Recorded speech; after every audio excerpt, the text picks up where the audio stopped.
The UK has opted out of a controversial scheme agreed upon by EU ministers in Brussels to relocate 120,000 migrants who have recently arrived in Europe. Yes, more than 500,000 people have crossed the Mediterranean so far this year, many of them from Syria, and huge numbers of those people have now applied for asylum in EU countries. Germany does continue to be the most popular destination for refugees arriving in Europe, and it's received the most applications this year, with 250,000 by the end of August.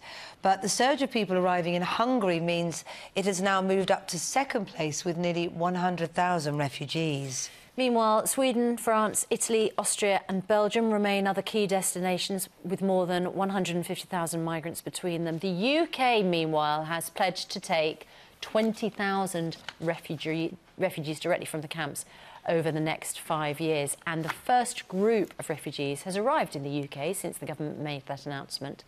However, there's uncertainty over the arrangements for rehousing them here.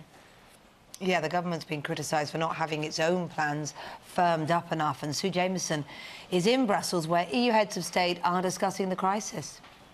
Well, the response to this massive refugee crisis still has a feeling of winging it, whether it's here in Brussels or in the other European countries trying to cope with thousands and thousands of refugees arriving, or in Britain, where around the first 100 of the promised 20,000 have arrived from those camps around Syria.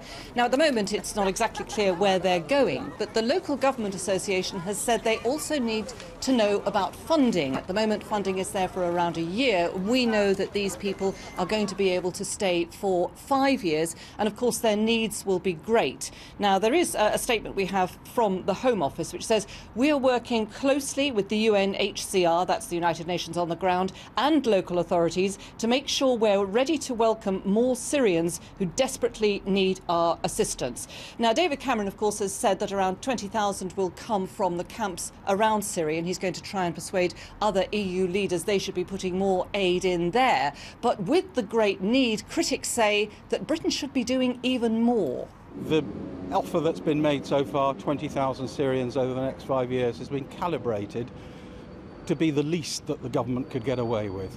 British population spoke with one voice. The majority of people seeing what's happening on TV, seeing what's happening in Europe, seeing the example of Germany and Sweden, expect the UK to do more. And indeed, there are many communities, many families, many groups who want to offer some kind of sanctuary to more refugees, but at the moment that response is just, well, quite uncoordinated.